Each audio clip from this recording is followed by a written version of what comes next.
Welcome to Nexus. I'm Wanda Allen Abraha, the Director of the Human Relations Department. We are excited to have the opportunity to bring you today's program. The Human Relations Department enforces and encourages fair treatment and equal rights for the citizens and residents of the City of Winston-Salem. The Human Relations Department has three key areas of responsibility. They are investigating housing discrimination based on race, color, national origin, religion, disability, family status, and gender, mediating landlord-tenant complaints, and conducting cultural diversity education and inclusion training and outreach. This television program is a part of our education and outreach efforts. All Nexus television programs feature community partners. During this episode, we will focus on our Dr. Martin Luther King Jr. Helping Hands program for city employees and the 40th Annual Human Relations Student Awards Banquet. We will be speaking with Commissioner Carrie Wiggins, the chair of the Student Relations Committee for the Human Relations Commission, and Patrice Toney, the city's Budget and Evaluation Director. Now let's join Adolfo Briceño of our staff, who will interview today's guests. Well, thank you, Wanda, and thank you for being with us in this edition of Nexus. Now, our first guest of the show is Ms. Patrice Toney. She's the Budget and Evaluation Director for the City of Winston-Salem. Thank you very much for being with us. And we're going to be talking briefly about this program called MLK Helping Hands, correct? Yes. Now, what can you tell us a bit about this program, Ms. Toney? Thank you, Adolfo. The Helping Hands program is run by the city. Evidently was birthed from an idea that the Mayor Pro Tem Vivian Burke had, enable for the city employees to do a level of service on MLK Day. Martin Luther King represents all things service and giving back and working together. And so she approached the Human Relations Department to implement something on that day for city employees. And out of that, Human Relations developed the MLK Helping Hands Day, and where all employees have the opportunity to get involved with providing service to local nonprofits in our community, and working together and working across departments together to be able to provide a service to the local community. So currently it's in its 5th year. Right now we have over 300 employees that participate in this wonderful day of service, and many nonprofit organizations have been able to benefit from the city employees giving back on this day. Thank you, Ms. Toney. It's a wonderful program. Now, tell me, have you participated in any of these with these organizations, and what was your participation? If you can tell us, how was it? Yes, absolutely.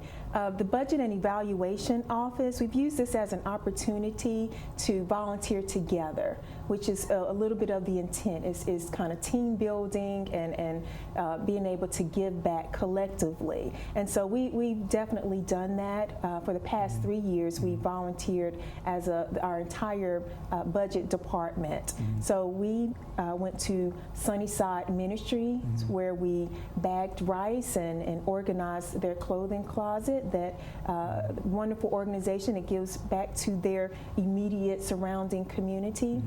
We also volunteered for senior services. Senior services does many wonderful things for the seniors, a growing senior population in Forsyth County. We helped stuff some envelopes that would then go out to potential donors that would support this wonderful organization. We also last year volunteered at the North Carolina Diaper Bank. And the Diaper Bank, we packed diapers, and these diapers, it seems small, but the diapers themselves would support women who are interested in getting back into the work field. And so not having diapers can prevent them from leaving their babies at daycare. And so you have this cycle where just diapers, if you don't have diapers to leave with your baby, you can't, and then you will not be able to work. So that had a huge economic impact that really kind of hit home, at least for our budget office staff, where we really thought this was an important work to do for our community. Yes, thank you, Ms. Tony. For those who do not know, but I have witnessed, because in that day I'm going to different places where city employees are doing their part and doing their service, and I've seen city employees paint buildings. Sometimes they are bagging things, and I've been in the food bank. They were putting boxes together to be donated. Yes. I mean, there is a number of activities that they engage in, city employees, and this is their time, that they're giving to the community on this particular day, and which is the whole point of the program. Absolutely. To show that the city employees care. And at the end of the day, the city does a great job with rewarding the employees with a pizza party. Yes, that's correct. And there's an opportunity to hear the experiences of the other employees and what they did in their volunteer opportunities and how they gave back. Right. And so it's just a wonderful time where everyone gets together, and you can feel the sense of pride and happiness that these employees were able to do for people in our community. That's so correct. It's a great day. Now, thank you, Ms. Tony. Now, what will be the general message for the public as to the importance of this? If we could encapsulate that in a sentence or two, what would you say? I think everyone should at least find some time to volunteer. I think having it on MLK Day, Day of Service, I think is a fantastic opportunity and time to give back. But if you can mark out any little bit of time to do something for your local community, I think that is fantastic. Now, organizations who are interested should definitely get in contact with the Human Relations Department with the City of Winston-Salem, or Helping Hands on Northwest North Carolina, which is also a nonprofit organization that promotes volunteers and volunteer work. And so if you want to get connected to any of those things, there are resources available. Wonderful, thank you. So just to summarize what Ms. Tony said, MLK Helping Hands is a program geared towards city employees where they give their time to nonprofits in the community. The program will be held on January the 17th. This is 2020, of course.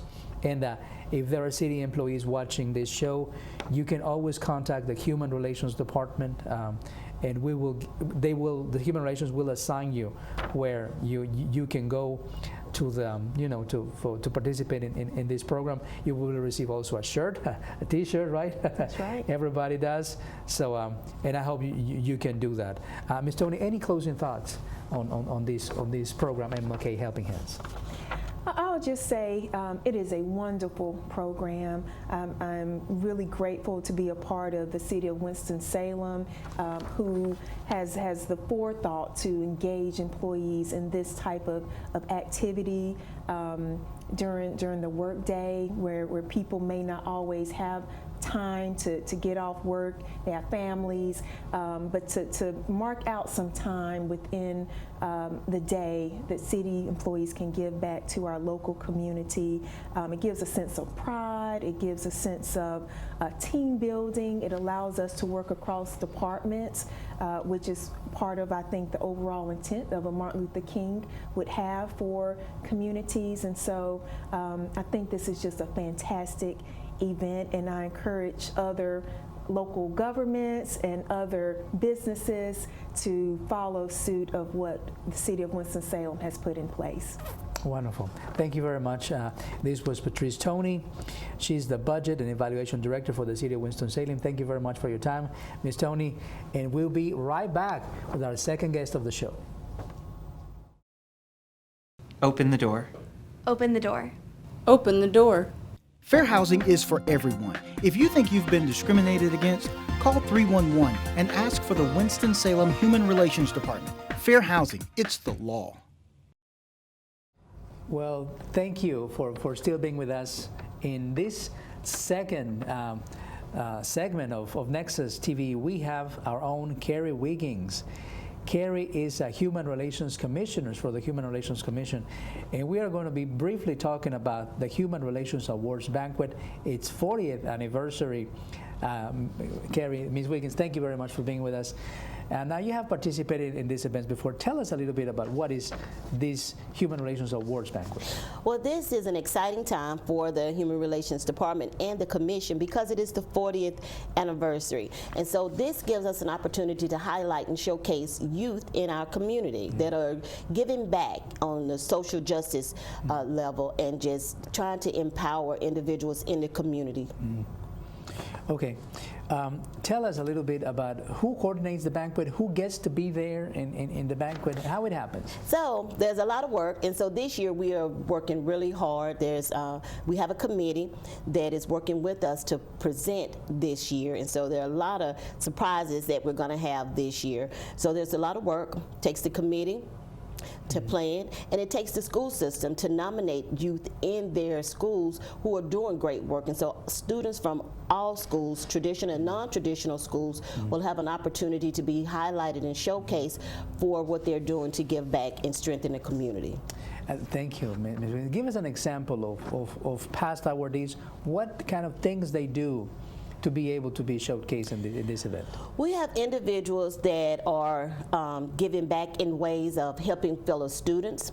They are moving around the world, moving around this country, volunteering, helping to build water streams in some communities. They are developing food banks and just trying to strengthen and bring awareness. You have students who participate in social justice forums that are bringing light to those issues. So we have kids that give back in so many ways, just assisting others in the community. So any way that youth can find a way to be active and give back, those are the students that we are highlighting and showcasing this year. Thank you, Karen. Yes, for those who aren't aware of the event, they receive a plaque with their name and whatever it is that they did to deserve this plaque. It is mentioned, right? It is in the ceremony, and these kids do many things. You mentioned several things. They help students do their homework. Sometimes they just donate their time for worthy causes, right? They sometimes just try to make new arrivals feel welcome, right, in the country, or teach them English if they can. We have students that work with the deaf. We have students who tutor other students. That's correct. And they're just kids that are in our community that are starting their own businesses, that are really trying to bring awareness to needs in our community. And so when kids are actually trying to give back and find their place in the community and have a cause that they're passionate about, those are the students that we want our community to see. And we want those students to know that we're proud of them, that we want them to continue having those having that social awareness and wanting to give back in the community. Those are going to become our citizens, adult citizens, who are going to continue the work that we're currently doing. Yes, thank you. Now, for those also who do not know, there are sometimes students with disabilities that despite their disabilities, they also engage in these social causes and in this greater good, and they are also showcased and they're recognized as well. Because it doesn't matter if you have a disability, your disability can become your strength. It can be a catalyst for what you do, and so we can't discount anyone for their passion, and it is just about how it is exuded and how it is displayed in the community. That's correct. Now, in a nutshell, if we need to give this message to the community, why would you say it is important to recognize these acts of kindness that go beyond the family, immediate family, and beyond immediate friends? What is the impact that this can have in the community, Ms. Wiggins? Social social involvement is critical, and this is a time where we need our children to know that your age, your race, your disability, whatever you're going through, it doesn't matter. We want children to grow up to be productive parts and members of our community. We need them to know that having that awareness, having that voice, advocating for others who can't advocate for themselves, showing an act of kindness is what we have to show that this is what we are about. This is why we are here. We're here to empower and to advocate for others. And it starts now when we have children in elementary. They need to know that what they're doing is appreciated and that it is valued, because they're going to move up to middle school and high school and beyond. And so we have to start planting that seed and watering it along the way if we want those students who are going to grow up and stay in this community to give back and have an impact socially. Thank you very much. And it's extremely important to precisely show them that those social awareness that they're using is extremely important. Those are good character traits. Right, and for the society. Well, thank you very much. Ms. Wiggins, any closing thoughts about the Human Relations Awards Banquet? Well, again, it is our 40th year, and we are looking for individuals to come out and to support our students. You can purchase tickets if you contact the Human Relations Department. You can contact CityLink, and they will put you in touch. So we hope that families come out, community come out, and let's show the students that we are proud of them and that we want them to continue the great work that they're doing, not only in Winston-Salem, but we have students that volunteer across the globe. And so those are the students that we're going to highlight. We want you to come out and to support them and know that they're doing good things. Well, thank you very much. Thank you. This was Carrie Wiggins. She's a Human Relations Commissioner. Thank you very much for your time. Thank you. And thank you very much for being with us in this edition of Nexus. And we'll come back with Jamie and the Nexus Challenge. Thanks, Adolfo. I'm Jamie Wadek, and this is the Nexus Challenge, where we test your knowledge about fair housing laws. Here's our first question. A prospect in a wheelchair asks about available 2-bedroom units.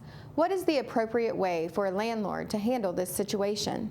Is it A, show the prospect all 2-bedroom units available, B, only show the prospect the 2-bedroom units on the ground floor that are available, or C, because there are no first-floor units available, ask him if he would like to be put on a waiting list?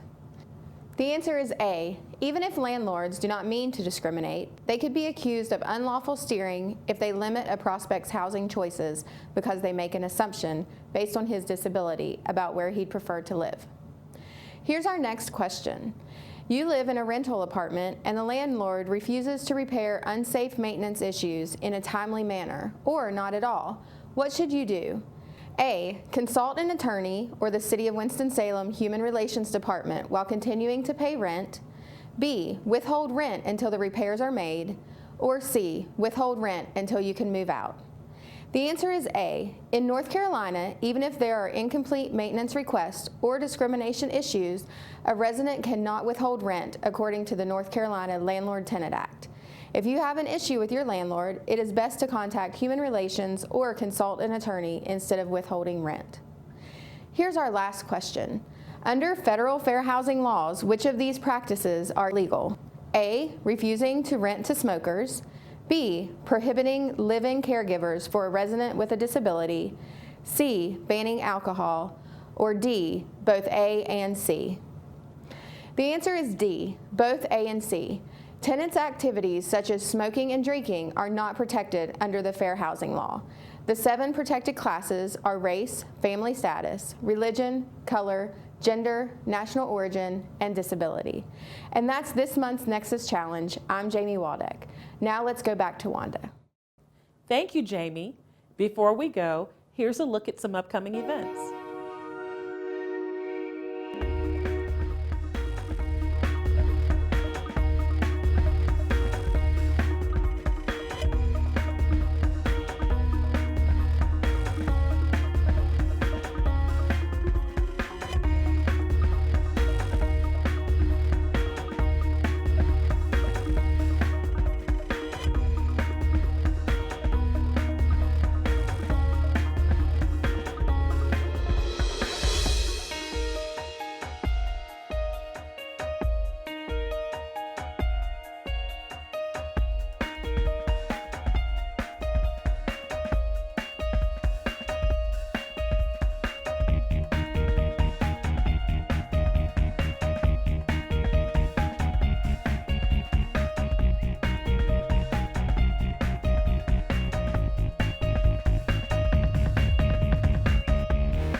We hope you enjoyed the program. Thank you for watching Nexus. I'm Wanda Allen Abraha. See you next time.